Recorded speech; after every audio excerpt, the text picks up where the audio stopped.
ప్రభుం ప్రాణనాథం విభుం విశ్వనాథం జగన్నాథనాథం సదానందభాజం భవద్భవ్యభూతేశ్వరం భూతనాథం శివం శంకరం శంభుమేశానమీడే. శివ శివేతి శివేతి శివేతి వా భవ భవేతి భవేతి భవేతి వా హరా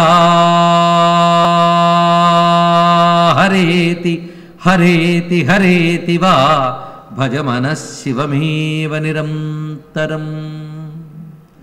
నమస్తే నమస్తే మహాదేవ శంభో నమస్తే నమస్తే మహాదేవ శంభో నమస్తే నమస్తే దయాపూర్ణ సింధో నమస్తే నమస్తే ప్రపన్నాత్మబంధో నమస్తే నమస్తే నమస్తే మహేశ. ఇప్పుడు శివుడు చూపించిన కపటాలు చూద్దాం ఒక్కటి. అనగానే ఇది పట్టుకుంటే శివలీలలోకి వెళ్ళిపోతుంది మనస్సు. ఎవరి దగ్గరికైనా తిన్నగా వచ్చి రక్షించాడా అండి ఆయన? ఎవరిని తిన్నగా రక్షించలేదుట. ఉదాహరణకి ముందు అమ్మనే చూద్దాం. ఎందుకంటే పెద్ద ఆవిడ కంటే భక్తులు ఎవ్వరూ లేరు శివభక్తుల్లో. ఎందుకంటే అన్నీ విడిచిపెట్టి శివుని కోసం ఎంత తపస్సు చేసిందండి. ఆ తపస్సు ఎవరైనా చేయగలరా అసలు? మామూలు తపస్సా? ఆకలికి ఋషులు అందరూ కూడా హిమపర్వత ప్రాంతానికి వచ్చి అమ్మవారి తపస్సు చూసేట. ఎందుకంటే ఎవరైనా ఒకే ఫీల్డ్లో ఉన్నవాళ్ళు ఆ ఫీల్డ్లో గొప్ప వాళ్ళని ఒకసారి చూస్తారు, వెళ్ళి చూసి నేర్చుకుందామని. కనుక ఈ తపస్సులందరూ వెళ్ళి అమ్మవారి తపస్సు ఎలా ఉందో చూద్దామని వచ్చేట. చూసి ఇక్కడ మనం నేర్చుకోలేము చెయ్యలేము తేల్చేట. తేల్చి వాళ్ళకు మాట అంటారట, నభూతో నభవిష్యతి అన్నట్ట. ఇలాంటి తపస్సు ఇంతవరకు ఎవరు చెయ్యలేదు, ఇకపై చెయ్యరు అని డిసైడ్ చేశారండి ఎవరు? ఋషులందరూ కలిసి.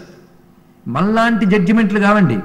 మనం ఎవడైనా గొప్పవాడు కనబడగానే ఆవేశంతో నభూతో నభవిష్యతి అని, వీడికి తెలిసిన భూతం అంతా వీడికి తెలిసిన భవిష్యత్ అంతా. కొందరు వాళ్ళకి వాళ్ళే అనుకుంటారు ఇలాంటి కవిత్వం నభూతో నభవిష్యతి కదా అని. కాలపురుషుడు వెక్కిరిస్తాడు, నవ్వుతాడు. ఎంతకాలం అండి అలా అనలేదు ఋషులు. వాళ్ళకి భవిష్యత్ తెలుసు, త్రికాలవేత్తలు గనక వాళ్ళు తేల్చి చెప్పేశారు అమ్మవారు చేసిన తపస్సు లాంటి తపస్సు ఇంతవరకు ఎవరూ చేయలేరు. అంత తపస్సు చేసిందండి తల్లి. అంత తపస్సు చేస్తే ఏం చేసాడు ఈయన చూడండి. ఒకంతటా అనుగ్రహించలేదు. చిట్ట చివరికి దేవతలందరూ వెళ్ళి ఏమిటయ్యా అంత తపస్సు చేస్తుంటే అనుగ్రహించడం ఏంటంటే, నాకు తెలియదే ఏమిటి, మీరు వెళ్ళండి నేను చూసుకుంటాను అన్నాడు. చూసుకోవడమే కాదు, అప్పుడు ఏం చేశాడు, సప్తర్షిని పిలిచాడు. పిలిచి మీరు ఒక్కసారి పార్వతీదేవి దగ్గరికి వెళ్ళండి అన్నట్ట. ఎందుకు స్వామి? మేము వెళదాం అనుకుంటున్నాం, ఇప్పుడు అందరు ఋషులు వెళ్ళారు, మేము బకాయి రేపో మాపై వెళదాం అనుకుంటున్నాం, చూద్దాం అనుకుంటున్నాం అంటే, ఒట్టిన చూడ్డానికి కాదు మీకు పని చెప్పాను, అసైన్మెంట్ ఇస్తున్నాను అన్నాడు ఆయన. ఏమిటయ్యా అంటే, వెళ్ళి నన్ను హాయిగా తిట్టండి అన్నాడు ఆయన. ఇదేమిటయ్యా నేను తిట్టిన దక్షుడికి ఏమైంది అంటే, వాడిన పెర్మిషన్ లేకుండా తిట్టాడు అన్నట్టు. నా అనుమతి ఇస్తున్నాను తిట్టండి అని చెప్పాడు ఆయన. వెళ్ళి తిట్టండి అని. తిడితే పాపం నేను ఇచ్చానుగా అనుమతి, ఏం తప్పేం లేదు, మనసున నా మీద భక్తి ఉందిగా, ఎంత తిట్టగలిగితే అంత తిట్టండి అన్నారు. వీళ్ళందరూ వీళ్ళు తిట్టారు. ఎందుకంటే ఇలా పిచ్చి పనులు చేయడం, అంత తపస్సు చేసినప్పుడు వీళ్ళు అనుగ్రహించవచ్చు కదా, అది లేదు. పోనీ వాళ్ళందరూ తిడితే వాళ్ళు 4 తిట్టింది ఆవిడ. వాళ్ళు వచ్చి శివుడిని నానా తిట్లు తిట్టారట. ఏముందా శివుడు, నువ్వు పాప అమాయకురాలివి, నీ గురువు నిన్ను తప్పుదారి పట్టించాడు, వాడు ఏదో గొప్పవాడిని వర్ణించారు, ఏమీ గొప్పతనం లేదు ఆయన దగ్గర, ఒక అందా చందా ఒక అలంకారమా, ఏముంది చెప్పు, వాళ్ళ కట్లో తిరుగుతాడు, బూడిద పూసుకుంటే ఈ మాటలన్నీ. అమ్మవారు వెంటనే మీరు ఎలా ఋషులయ్యారు అని అడిగింది నేను గొప్పగా. గడ్డాలు పెంచితే ఋషులు అయిపోతారండి, మీరేదో గొప్పవాళ్ళు అనుకున్నాను, నేను అనవసరంగా అర్ఘ్యపద్యాలు ఇచ్చేశాను, మీరు ఎలా ఋషులు అవుతారు, మీకు తత్వం తెలియదు అని చెప్పి తాను శివతత్వాన్ని చెప్పింది అనమాట. అప్పుడు వీళ్ళు మొహం ముడుచుకుని వచ్చి, స్వామి నువ్వు తిట్టమన్నావు, తిట్లు తినొచ్చావు, ముఖం వాచేటట్టు చేవాట్లు పెట్టింది అమ్మ, కానీ అమ్మ నోట నీ తత్వం వింటూ ఉంటే ఎంత బాగుందో తెలుసా, ఎంత అద్భుతంగా ఉందయ్యా, మాకు నీ తత్వం మరింత చక్కగా తెలిసింది, వెళ్ళొస్తామని. శివజ్ఞాన ప్రదాయిని కదండి ఆవిడ. ఇలా అయింది. ఈ కపటం ఎందుకండి చేయడం, పోనీ అయితే అయ్యింది. తర్వాత ఆయన బయలుదేరేటో బ్రహ్మచారి వేషం వేసుకుని, వృద్ధ బ్రహ్మచారి వేషం వేసుకుని, వీళ్ళు ఏమీ ఎరగనట్టు. అప్పటికి ఆవిడ పరిస్థితి ఎలా వచ్చిందో తెలుసా, ఇంకా శివుడికి నాపై దయలేదు అంటే నేను దయకు అర్హురాలను కాను. చూసేది ఎంత గొప్ప మాట. అమ్మవారు షిఫ్ట్ అవ్వలేదు, సప్తర్షులు వచ్చి చెప్పినా షిఫ్ట్ అవ్వలేదు ఆవిడ. ఆఖరికి ఈయన వచ్చేటప్పుడు ఆ పరిస్థితి ఎలా వెళ్ళిందంటే, ఇంత తపస్సు చేసిన స్వామి స్వీకరించలేదంటే ఈ శరీరం ఉండి ప్రయోజనమే ఉన్నది అని చెప్పి, ఈ శరీరం శివుడు స్వీకరించడానికి యోగ్యంగా లేదు, ఎందుకంటే దక్షపుత్రిగా ఉన్నప్పుడు నిందాపరుడైన వాడు కూతురుగా ఈ శరీరం అయోగ్యం. అందుకే ఇప్పుడు ఈ శరీరం తీసుకున్నాను హిమపర్వత రాజపుత్రిగా, ఇంకా నాకు యోగ్యత రాలేదనమాట. కాబట్టి ఈ శరీరాన్ని కూడా నేను అగ్నికి ఆహుతి చేస్తాను అని చెప్పి అక్కడ చితి రగిల్చి ప్రదక్షిణ చేస్తున్న టైంలో వచ్చేటి వృద్ధ బ్రహ్మచారి. ఏమిటమ్మా ఈ అగ్నిహోత్రం అన్నాడు. ఏమైనా మహాత్ముడు ఇంటికి రాగానే అతన్ని కూర్చోబెట్టి మర్యాద చేయాలి. పైగా మహాత్ములు చూస్తూ ఉంటే శరీరం కానీ పోతేట వాడు ముక్తి వస్తుంది. రండి, ఇది పెద్ద విషయం. శరీరం పోతున్నప్పుడు కానీ మహాత్ముడు అక్కడ నిలబడ్డాడా వాడికి ముక్తి తప్పదు. అలాంటిది మీరు మహాత్ములు వచ్చారు, మీకు అర్ఘ్యపాద్యాది సత్కారములు చేసి మీ సమక్షంలో నా శరీరాన్ని పరిత్యజిస్తాను అందుకండి. ఇక్కడ ఎందుకమ్మా అంటే నా తపస్సు ఫలించలేదు, నేను యోగ్యురాలిని కాదంటే, అబ్బా ఇంత తపస్సు చేసినా ఫలించలేదంటే నువ్వు కోరుకున్నది ఎంత గొప్ప విషయమో అన్నట్టు ఆయన. ఇంతకీ దేనికోసం తపస్సు చేస్తున్నావు? అసలు నువ్వు తపస్సు చేయాల్సిన అవసరం లేదే. ఎందుకంటే రత్నము తనను ఎవరు ధరిస్తారా అని వెతుక్కోదు, రత్నాన్ని ఎవరైనా వెతుక్కుంటారు. నువ్వు రత్నానివి. సాధారణంగా స్త్రీ మంచి భర్త కావాలని తపస్సు చేయాలి. నువ్వు పుట్టింది హిమవత్పర్వతరాజపుత్రివి, పైగా దేవతలందరూ మీ ఇంటే తిరుగుతుంటారు. నీకేం కొదవ చెప్పు? నరత్నం అన్విష్యతి మృగ్యతే హి తత్. నువ్వు రత్నానివి, నువ్వు ఎవరి కోసం వెతుక్కోక్కర్లే, నీకే మంచి భర్త వస్తాడు. అలాంటి నువ్వు దేనికోసం తపస్సు అని అడిగేటండి వృద్ధ బ్రహ్మచారి. ఆవిడ ఇప్పటివరకు అందరి దగ్గర మాట్లాడి ఒకసారి చెలికెత్తల వైపు చూసింది. మీరు చెప్పండి అని వెంటనే వాళ్ళు చెప్పారు, పరమేశ్వరుడు రుద్రుడు పినాకపాని త్రిశూలధారి. వాళ్ళ ఆనందంగా చెప్పారు, ఇంత చేసి వాడి కోసమా అన్నట్టు. వెంటనే ఇదేమిటి నీ స్థితి ఏమిటి, ఈ స్థితి ఏమిటి? నువ్వు చక్కటి స్వర్ణాభరణములు ధరించి ఉంటావు, పాణిగ్రహణ సమయంలో బుస్సుమన్న కరకంకణం అక్కడ వస్తుంది. ఏమైనా బాగుందా? ఊహించుకుంటేనే భయంకరంగా ఉన్నది. చక్కటి వంకీలు తిరిగిన అందమైన నీ కేశపాసములు ఎక్కడా, జడలు కట్టిన ఆ తల ఎక్కడా? ఇది చూస్తూ ఉంటే సూర్యుడిని వదిలి బిడుగురు పురుగును కోరుకున్నట్టుగా నువ్వు అతన్ని కోరుకుంటున్నావా అన్నది. వెంటనే మీరు ఎలా గొప్పవాళ్ళు అయ్యారని వెంటనే ఆయన్ని తిట్టిందిటండి. ఆవిడచే తిట్టించుకున్నాడు చాలా సరదాగా, ఇంత ఏడిపించాడు. ఆఖరికి ఆవిడ అగ్నిలో దూకింది. మొత్తానికి దూకగానే చూస్తున్నట్టు శివుడు కొంతసేపటికి అగ్ని అంతా ఒక అద్భుతమైన చందనంలా మారిపోయిందండి. ఇక్కడ అందులోంచి ఆవిడ పద్మంలా పైకి తేలిందట. చక్కగా చూసుకుంది, ఏమిటి అగ్నిహోత్రం చందనంలా మారిపోయింది, నాకు ఇసుమంతా కూడా కందలేదే శరీరము అనుకుందిట. అప్పుడు ఆ ఉన్న వృద్ధ బ్రహ్మచారి అన్నాడు, అబ్బా ఎంత గొప్ప తపస్సమ్మా నీది, అగ్నిని కూడా చందనంగా మార్చేశావు అన్నది. ఆమె తపస్సు మహిమో ఆయన చూపు మహిమో తెలియదు కానీ అద్భుతం జరిగింది అక్కడ. ఎందుకండి కపటమంతా? చివరికి అనుగ్రహించాడు కానీ కపటమంతా ఎందుకు చేయాలి? అందుకు కైవల్య సీమ కపటాచరణైక సీమ. నువ్వు కపటం చేయడంలో చాలా గట్టివాడు అయ్యా. పోనీ మా అర్జునుడిని ఏమైనా అంత తేలిగ్గా అనుగ్రహించాడా అండి? ఆయన ఏదో పెద్ద తపస్సు చేశాడు. ఆయన ధ్యానం చేసింది ఎవరిని? కైలాసంలో చక్కగా కూర్చున్నటువంటి పార్వతీ పరమేశ్వరుని. ఆయన ముందుకు ఎలా వచ్చాడు? బోయివాడు రూపంలో వచ్చాడు. అంటే తాను ధ్యానిస్తున్న రూపంలో కాకుండా మరుగు రూపంలో వచ్చాడనమాట. దాని తాను శివుడు కాడు అనుకున్నాడు ఆయన. అంతేకాదు ఆయన కబ్దించాడు. అక్కడ పందిని పెట్టి యుద్ధం చేసి ఇద్దరు, పైగా ఆయన చేత 4 బడితి పూజలు తిని, ఎందుకంటే అక్కడ అవన్నీ తిని అంతా చేసి ఆయన చేత 4 దెబ్బలు తిని కుస్తీ పట్లు బట్టి ఆయన కొట్టి చిట్ట చివరికి దయ. ఎందుకు ఈ కపటం అంతా? ఇది కపటం కాదా? చూడండి ఎన్నెన్ని కపటాలు కనబడతాయో. అలాగే పసిపిల్లాడు చిన్నప్పుడు వాళ్ళ అమ్మ దగ్గరికి వెళ్ళాడు. వాళ్ళ అమ్మకి నాకు పాయసం ఇవ్వమ్మా అని అడిగాడు. అడవిలో ఉన్నాం, మనకు పాలు ఎక్కడున్నాయరా? లేవు అన్నదిట. గట్టిగా మొండిపట్టు పట్టాడు. అప్పుడు ఆవిడ పిండి నీళ్లు కలిపిచ్చింది పాలని. వాడు తాగి గిరాటేసేటండి ఆ పాత్రని. ఎందుకంటే ఇవాళ మా నాన్న ఒక ఆశ్రమానికి తీసుకెళ్లారు, అక్కడ నాకు పాలు ఇచ్చారు, తాగాను, అసలు పాలు రుచి చూశాను, నువ్వు నాకు మోసం చేసావు అని అంటాడు తల్లిని. అప్పుడు ఆ మనకి పాలు పాడి లేదయ్యా, ఏదో అడవిలో కూర్చొని తపస్సు చేసుకుంటున్న వాళ్ళం. ఏ ఐశ్వర్యమైనా ఈశ్వరుడు ఇవ్వాలి, రావాలి. మనకు ఆ ఐశ్వర్యం ఇచ్చే పుణ్యం ఏదో చేయలేదు, మనం ఈశ్వరుడు ఆరాధన చేయలేదు అని అంటే, ఓహో ఏది కావాలన్నా ఈశ్వరుని ఆశ్రయించాలన్నమాట అన్నాడు ఆ పిల్లాడు. ఇది ఒక్కటి చెప్పినా చాలండి పిల్లలకి తల్లి నాటుకుపోతుంది. ఆ తల్లి చెప్పింది ఈశ్వరుని ఆశ్రయించు అన్నదిట. ఈశ్వరుడు అంటే ఎలా ఉంటాడు అని. ఇలా ఉంటాడని చెప్పలేను నాన్న అన్నదిట. గొప్ప మాట. ఈ మాట చాలా గట్టిగా అందండి. ఎందుకు ఇలా ఉంటాడని నేను చెప్పాను అనుకో, నువ్వు ఫిక్స్ అయిపోతావు. ఆయన ఎలాంటి వాడంటే నువ్వు ఇలా ఉంటాడని ఆరాధిస్తుంటే ఇంకోలా వస్తాడు ఆయన, అది కూడా ప్రమాదం. అప్పుడు నువ్వు పోల్చలేవు. కాదమ్మా ధ్యానం చేయడానికి ఒక రూపం ఉండాలి కదా.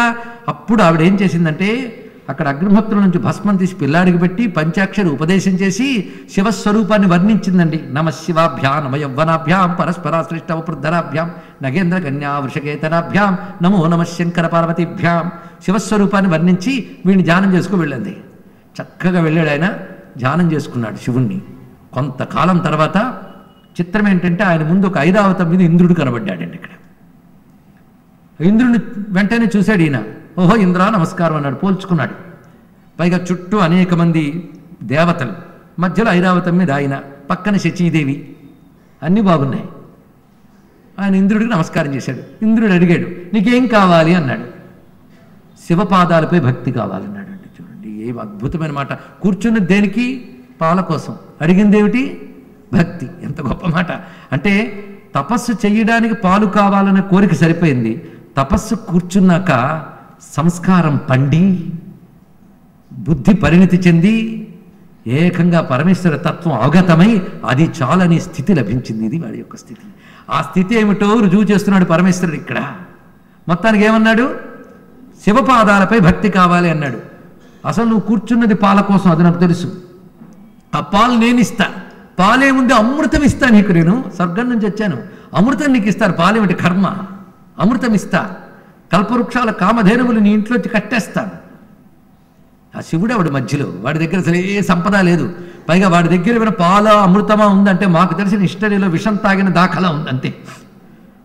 అందుకు అలాంటి వాడిని పట్టుకోకు, నేను నీకు అన్నీ ఇస్తానన్నట. గొప్ప మాట అన్నాడు. నీకు అధిక ప్రసంగం ఎక్కువైపోయింది అయ్యా ఇంద్ర అన్నాడు. నువ్వు దేవుడు అని దండం పెట్టాను, దేవుడికి నేను దండం పెట్టింది ఏమిటి? నా ఇష్టదేవంప భక్తి ఇవ్వు. ఇది అడిగాను నిన్ను. నువ్వేమన్నావు? ఆ శివుడెవడు? నేను ఇస్తానన్నాడు. ఒక్క మాట చెప్తున్నాను విను. శివుడిస్తే విషమైనా పుచ్చుకుంటాను కానీ నువ్విస్తే అమృతం కూడా పుచ్చుకోను అన్నాడండి. ఎంత అనన్య భక్తి అండి, ఎంత అనన్య భక్తి ఇక్కడ. పాలన్ ముంచుము నీట ముంచుము ఇక నీదే భారము. అది బట్ట నిన్ను నమ్మిన రీతి నమ్మనరులన్ నీకన్న నాకెన్నలే రన్నల్ దమ్ములు తల్లిదండ్రులు గురుండ అపత్సహాయుండు ఓ ఎన్నాయన్నడు నన్ను సంస్కృతి విషాదాంబోధి దాటించి అచ్ఛిన్నానంద సుఖాబ్ది తేల్చెదు కదే శ్రీకాళహస్తీశ్వర అన్నాడు. ఆ మాట త్వంజననీ పితాత నుంచి ఇక్కడికి వస్తుంది. అదే అన్నాడు పిల్లాడు. ఆ పిల్లాడి పేరు ఉపమన్యు మహర్షి అండి. ఆ పిల్లాడి మాట అన్నాడు, ఇస్తే ఇవ్వు లేకపోతే లేదన్నాడు. వెంటనే మళ్ళీ శివనింద మొదలెట్టేట. నీకు ఇలా చేస్తే లాభం లేదయ్యా, నా స్వామిని నిందిస్తే నేను క్షమించేది లేదని చెప్పి అక్కడున్న భస్మం తీసేటండి. ఆ భస్మం తీయగానే ఆయన ముందు ఒకడు కాపలాగా నిలబడి ఉన్నట్టు శివుడి ముందు, వాడు చెయ్యి పట్టేటండి. ఇంద్రుడి ముందు నిలబడ్డవాడు చెయ్యి పట్టేట. చెయ్యి పట్టి ఆపాడు. ఎందుకంటే ఆ భస్మం సామాన్యం కాదు, మహామహిమాన్వితమైనది. చెయ్యి పట్టి ఆపెట్ట. అప్పుడు వెంటనే ఎదురుగా ఉన్న స్వరూపం మొత్తం మారిపోయింది. ఐరావతం వృషభంగాను, ఇంద్రుడు శివుడుగాను, వజ్రాయుధం శూలంగాను, శచీదేవి పార్వతిగాను దర్శనమిచ్చాట. అంటే వచ్చినవాడు శివుడే, ఆ వేషం వేసి కూర్చోడు వీడిని పరీక్షించడానికి. ఎందుకంటే పసిపిల్లాడి మీద కపటాచరణ. ఇది కపటాచరణ ఇక సీమ. అవునా కాదా? చూడండి ఎన్ని చెప్పాలి ఇలా ఉదాహరణ. కనుక కారుణ్య సీమ. తర్వాత ఎంత వరం ఇచ్చాడంటే ఎవడు ఎవడికి ఇవ్వలేని వరం ఇచ్చాడండి ఆయన్ని. ఉపమన్యువుతో అన్నట్టు నీకేం కావాలి? నువ్వే కావాలన్నట్ట. బాగుంది, కానీ నువ్వెందుకు కూర్చున్నావని మర్చిపోను. వాసనాప్రాయంగానే నీకు అది వచ్చింది కనుక నీకు క్షీరసాగర అధిదేవత నిరంతరం నీ ఆశ్రమంలో ఉంటుంది. క్షీరము నుంచి వచ్చేటువంటి గవ్యములన్నీ నీకు వస్తాయి. దాంతో యజ్ఞయాగాది కర్మలు చేసి లోకక్షేమం చేస్తావు నువ్వు. పైగా సర్వలోక సుఖములు నీ ఇంట్లో అందుబాటులో ఉంటాయి. జ్ఞానాన్ని నీకు ప్రసాదిస్తున్నాను. సర్వ ఋషులు నీకు భక్తులై నీ నుంచి జ్ఞానాన్ని పొందుతారు. అవతార పురుషులు కూడా నీకు భక్తులు అవుతారు. నువ్వు వాళ్ళకి జ్ఞానాన్ని చెప్తావు. నీ ఆశ్రమం కల్పాంతకాలం వరకు ఉంటుంది. ఆ ఉన్నంతకాలం నేను నీ ఆశ్రమంలో నా పరివారంతో సహా సన్నిహితున్నై ఉంటాను. నా సమస్త పరివారం, ఇంట్లో వాళ్ళని అడగకుండానే మాట ఇచ్చాడు శివుడు. నా పరివారంతో సహా నీకు సన్నిహితున్నై ఉంటాను, ఎల్లవేళలా కాపాడుతుంటాను. నువ్వు దీర్ఘాయురైశ్వర్యాలతో శోభిల్లుతూ నా భక్తితో నా జ్ఞానంతో ఉంటావు. నువ్వు ఎందరినూ తరింపజేస్తావు. కల్పాంత కాలంలో ఈ శరీరాన్ని విడిచి నాలో ఐక్యమవుతావు అన్నాడు. ఆ ఉపమన్యు మహర్షి నేటికి హిమోత్పర్వత ప్రాంతాల్లో అదే స్వరూపంతో ఉన్నాడండి. నేటికి కూడా ఎలాంటి అనుగ్రహం ఇచ్చాడు ఇక్కడ. అలాంటి ఉపమన్యు వద్దకు ద్వాపర యుగాంతంలో కృష్ణ పరమాత్మ వెళ్ళి ఆశ్రయించి శివమంత్రం దీక్ష తీసుకుని తపస్సు చేశాడు. కృష్ణునికి కూడా గురువైనటువంటి గురుదైవమయ్యాడు ఉపమన్యు మహర్షి. అలాగా కరుణ ఎంత చూపించారండి. కారుణ్య సీమ కపటాచరణైక సీమ. ఎక్కడ పెడితే అక్కడ తిరుగుతుంటాడే, వాళ్ళ కాట్లో తిరుగుతాడు, బూడిది పూసుకుంటాడు, గందా చందా అలా తిరుగుతుంటాడు. కనుక ఎందుకయ్యా అంటే వైరాగ్యవంతుడు. శ్రీపాదవల్లభ దిగంబర. అవధూతలు బాలోన్మత్త పిశాచవత్ సమలోష్టాస్మ కాంచన. కనుక శివునికి అవధూతేశ్వర అవతారం ఉందిట. అవధూతులకు ఆయన గురువు, అందుకే సన్యాసులకు ఆయన దేవుడు, బైరాగులకు ఆయన దేవుడు, వైరాగ్యవంతులకు ఆయనే దేవుడు. వైరాగ్యం ఆయన దగ్గర ప్రస్ఫుటంగా కనబడుతుంది. పైగా ఇది పనికి మాలింది, ఇది పనికొచ్చేది రెండూ లేదు. మనం అక్కర్లేనివన్నీ నెత్తినేసుకున్నాడు. అవునా లేదండి? ఒక్కడు చూడండి, ఆయన దగ్గరికి వెళ్ళి నిలబడ్డాక ఇది కావాలని ఒక్కటి అడగం మనం. అవునా లేదా? ఎవరైనా మనకి ఎన్నో సంపదలు వాళ్ళకు ఉన్నవన్నీ ఇచ్చేస్తారు, కానీ మెడలో నగలు వాళ్ళు వేసుకుని వచ్చి ఇంకా ఏం కావాలి అని అడిగారు అనుకోండి, వాళ్ళు ఇచ్చినవి చూడడం, మెడలో ఉన్న చూసి అది ఇస్తే బాగుండు అంటాం. అవునా లేదా? ఎన్ని ఇచ్చేసినా అది. కానీ శివుడి దగ్గర ఆయన అన్నీ ఇస్తాట. ఇంకేం కావాలి అంటే చాలు చాలు అంటాం. పొరపాటు ఆయన మెడలో ఉన్నది అడగం. ఏమిటండి అది? సర్పం. అశనం గరళం ఫణీకలాపో వసనం చర్మచ వాహనం మహుక్ష. అవి ఆయన దగ్గర ఉన్నవి. సర్పము, విషము ఏవి నీకు అక్కర్లేదు అవన్నీ మీద వేసుకున్నాడు. అందుకే మార్గరెట్ నోబుల్ అని ఒక మహాత్మురాలు వివేకానంద మాటలుగా ప్రభావితురాలి భారతదేశానికి వచ్చి భారతదేశానికి తనని తాను నివేదించుకుని నివేదిత అని పేరు మార్చుకున్న తల్లి శివతత్వం గురించి మాట్లాడుతూ మాట్లాడదండి. ఈ నెవర్ రెఫ్యూజెస్ ఎనీవన్ అని గొప్ప మాట. ఎవరినీ కాదనట్ట. అందుకే ఆయన పట్టుకుంటే సరిపోతుంది. ఎందుకంటే పనికిమాలవన్నీ మీద వేసుకున్నవాడే మనకు కావాలి. మనకంటే పనికిమాలిన వస్తువు ప్రపంచంలో మరొకటి లేదు కనుక అనుకుంటే చాలా బాగుంటుంది. అందుకే ఒక్కటి చూడండి ఆయన దగ్గర ఉన్నవి. నువ్వు అక్కర్లేదని పారేసినవన్నీ నెత్తినేసుకున్నాడు. లేకపోతే అక్కర్లేని వదిలిస్తే అవన్నీ ఏమవుతాయ్యా? ఎందుకంటే ఈశ్వరుడు అంటే అందరికీ కదా. నీ దృష్టిలో అది అధమం, కానీ అది అధమం అని అదేనాడు అనుకోలేదు. అవునా లేదా? అన్నమయ్య అంటూ సునకము తన బ్రతుకు ఘనమై తలపోయు అన్నాడు. ఎంత గొప్ప మాట చెప్పాడు. వెధవ కుక్క బతుకు నువ్వంటావు కానీ కుక్క ఎప్పుడు అనుకోదు. తెలుసుకో. నీకది అల్పం, దానికది అల్పం కాదు. తెలుసుకుంటే రిలేటివ్. ఇంక తక్కువేమిటి ఎక్కువేమిటి ఆ స్థితి రావాలని ఆలోచించాలి. అందులో నీ దృష్టిలో ఇది ఎక్కువ తక్కువ, ఈశ్వరుడి దృష్టిలో కాదు. ఇది తెలుసుకోవాలి. ఇక్కడ ఆయన దృష్టి మనకెక్కడ అర్థమవుతుంది? అందుకే వల్లకాట్లో ఉంటాడు, భవనంలో ఉంటాడు, చర్మం వేసుకుంటాడు, దివ్యాంబరం వేసుకుంటాడు, అసలు అంబరమే ఉండదు. నువ్వెవడు అడగడానికి? అందుకే వైరాగ్య సీమ. వైరాగ్యంలో అల్టిమేట్ అయిన మరొకటి లేదు. అందుకు ఆయనంతటి వైరాగ్యవంతుడు లేడు అని నిశ్చయించుకోకయ్యా. ఆయనంత శృంగార పురుషుడు కూడా మరొకరు లేడు అన్నాడు వెంటనే. ఇక్కడ ఎలాగైతే కారుణ్యం కాపట్యం రెండూ ఉన్నాయో వైరాగ్యము సరాగము రెండూ ఉన్నాయట ఆయన దగ్గర.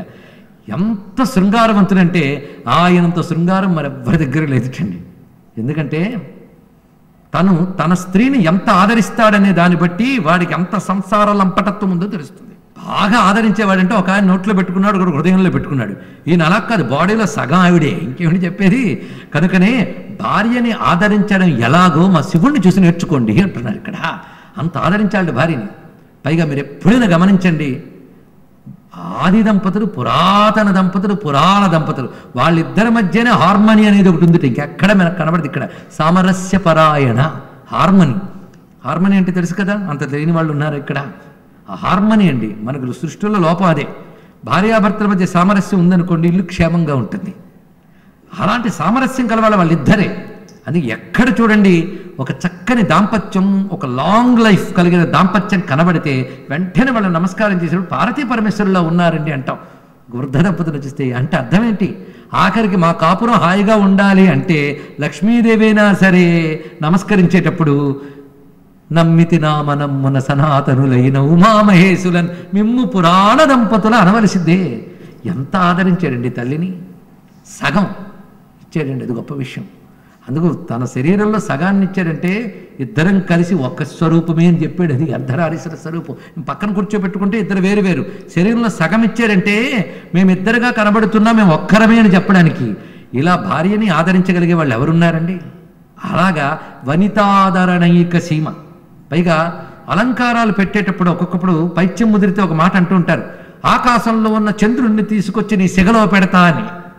అది ఎప్పుడో సిగలో పెట్టుకున్నాడు ఆయన, ఇంకా బాగా తెలుసు అందం. కనుక బ్యూటీ అంటే ఆయన దగ్గర ఉందిటండి. అంత అద్భుతంగా పెట్టుకున్నాడు, చక్కగా అలంకరించుకున్నాడు దాన్ని. పైగా ఆకాశంలో ఉన్నటువంటి జ్యోతిర్లక్షణాలన్నీ తీసుకుని జటాజోటం చేసుకున్నట్ట. దానిలో చక్కటి గంగ, ఇటువైపు నెలవంక, ఎంత అందంగా తీర్చిదిద్దుకున్నాడండి. అందుకే వనితాదరణైక సీమ, వైరాగ్య సీమ, వనితాదరణైక సీమ, ఆనందసీమ. ఆనందంలో నిన్ను మించిన వాడు లేడయ్యా అంటే అందరినీ ఆనందింపజేసేవారిలో నిన్ను మించిన వాడు లేడు అని నేను అంటూ ఉంటే, ఏడిపించడంలో కూడా నిన్ను మించిన వాడు లేడని వెంటనే చెప్తాను. నువ్వు జగదాహరణైక సీమ. తర్వాత మాట ఇక్కడ ఎందుకంటే శివుడికి రుద్రుడు అని పేరు వచ్చిందిట. రుద్రుడు అంటే అనేక అర్థాలు ఉన్నాయండి. ఒక అర్థం ఏంటంటే రోదయతి విశ్వం అంతకాలయతి రుద్ర అన్నారు ఇక్కడ. ప్రళయకాలంలో అందరినీ ఏడిపిస్తాట కనుక రుద్రుడు, రోదనము కలిగించువాడు రుద్రుడు. ఇదే అర్థమని సెటిల్ అయిపోకండి, మరొక అర్థం ఉంది. రోదయతి విశ్వం అంతకాలే, అన్నిటినీ ఏడిపిస్తాడు కనుక రుద్రుడు. అది ఇక్కడ. ఎందుకంటే ఆ స్థితిలో ప్రళయకాలంలో అందరూ దుఃఖపడి భయపడతారండి అజ్ఞానం చేత. ఎవడో ఒక్కడు జ్ఞానంతో నశిస్తున్న చూడగలట. అందుకే పశ్యన్ నిర్భయ ఏకయేవ విహరత్యానంద సాంద్రోభాన్ అన్నారు శంకరులు. ఆ సమయంలో ప్రపంచం ఏమైపోయింది? భ్రశ్యద్దేవగణం త్రసన్మునిగణం నశ్యత్ ప్రపంచం లయం. ఆ సమయంలో ప్రళయకాలంలో దేవతలకు కూడా భయం వేస్తుందిటండి. ప్రళయకాలాల్లో కూడా బతికే మార్కండేయాదులు ఎంతో ధైర్యము జ్ఞానము చిక్కబట్టుకున్న వాళ్ళకు ఒకసారి ఉలిక్కి పడతారట అలాంటి పరిస్థితి. ఇక నశ్యత్ ప్రపంచం లయం, ప్రపంచం కొట్టుకుపోతూ ఉంటుంది. అలాంటి స్థితి రుద్రుడు ప్రళయకారకుడుగా అంత దుఃఖం కలిగిస్తున్నాడు. కనుకనే ఆనందం కలిగించే వాళ్ళల్లో నిన్ను మించిన వాడు లేడు, ఏడిపించే వాళ్ళల్లో కూడా నిన్ను మించేవాడు లేడయ్యా అన్నాడు. ఎంత గొప్పవాడు చెప్పాడండి. బుద్ధి చెప్పువాడు గుద్దితేనేమయ్యా అన్నాడు మన వేమన గారు. అవునా లేదా? ఆ మాట తీసుకోవచ్చు. ఎందుకంటే శిక్షించే హక్కు ఎవరికి ఉంటుంది? రక్షించే రాజుకు ఉంటుంది. అవునే లేదా? కనుక ఈశ్వరుడే శిక్షిస్తున్నాడంటే ఆయనే మనకు రక్షకుడు. అది తెలియడం ఇక్కడ. కనుక నువ్వే ఏడిపిస్తావు, నువ్వే ఆనందింపజేస్తావు. ఇది తెలిసాక ఇంకా ఆయన మీద కంప్లైంట్ ఉంటుందా అండి? రెండు ఆయన కృత్యములే. అందుకే ఆనంద సీమ జగదాహరణైక సీమ, జగత్తునంతటి కూడా హరింపజేసే స్వరూపము. కైవల్య సీమ, కైవల్యము నీ స్వరూపం అన్నారు. కైవల్యం అంటే తెలియదని కాదు, నాకు తెలుసో లేదో అని మౌనం వహించారు మీరంతే. కైవల్యము అనగానే మోక్షం అని అంటాం, కానీ కైవల్యం అనే పదానికి అర్థం చెప్పండి. కేవలస్య భావం కైవల్యం. కేవల, కేవల అంటే ఒక్కడే ఉండిపోతే దాని పేరు కైవల్యం అంట. కానీ కైవల్యం అంటే అర్థం ఏంటి? మనం ఒక్కడే ఉండిపోవాలండి. మరి ఇద్దరు ముగ్గురు మన పక్కన నలుగురు ఉంటే కైవల్యం కాదు. అంటే ఉన్నది ఒకటే బ్రహ్మము. ఆ బ్రహ్మముతో నువ్వు ఐక్యమైపోతే మిగిలిందేది ఒకటే బ్రహ్మము కదా. కనుక నువ్వు ఒకే బ్రహ్మముగా మిగిలిపోవడం అనే మోక్షస్థితి కైవల్యం అన్నారు ఇక్కడ. ఇప్పుడు పరమేశ్వరుడు కేవలుడు అంటే ఆయన ఒక్కడు తప్ప ప్రపంచంలో మరొకటి లేదు. అసలు విశ్వానికి పూర్వమే ఉన్నది శివ కేవలోహం, శివుడు ఒక్కడే ఉన్నాడు. అందుకే శివుడే ఏకం కేవలం. విశ్వం తర్వాత ఉన్నది ఆయన ఒక్కడే. సముద్రం ఉందండి, కెరటాలు వచ్చాయి, కెరటాలు వచ్చిన సముద్రం ఒక్కటే, కెరటాలు రాకున్న సముద్రం ఒక్కటే, కెరటాలు లయించిపోయిన సముద్రం ఒక్కటే. అసలు కెరటాలను వేరే ఉన్నాయా? అంతా సముద్రమే. ఇది తెలిస్తే విశ్వం అనే కెరటాలు రాకముందు, వచ్చిన తర్వాత, లయం అయ్యాక, విశ్వం ఉన్నప్పుడు కూడా శివుడని సముద్రం ఒక్కటే. తెలుసుకోండి ఇక్కడ ఎప్పుడూ ఒక్కడే. కానీ కేవలుడు. కానీ శివుడు ఎప్పుడు ఏకాంతంలో ఉంటాడట. అందుకే భక్తులైన వాళ్ళు యోగులు లోకపు వాసనలు పెట్టుకోరండి. ఒక ఆయన అన్నాడు, నాకు జ్ఞానం వచ్చిందని బోధిస్తున్నామంటే ఎంతో కొంత అజ్ఞానం ఉండాలి అన్నాడు ఇక్కడ. కైవల్య సీమ, నువ్వు ఒక్కడవే ఉంటావు అని అందామా అంటే శివుడు ఒక్కడే ఉంటావంటే నీ అంత సందడున్న దేవుడు మరొకడు లేడు. వెంటనే మళ్ళీ చూడండి, కైవల్య సీమ కలయే గణభాగ్య సీమ అన్నాడు ఇక్కడ. సర్వం శ్రీ సాంబ శివ చరణారవిందార్పణమస్తు.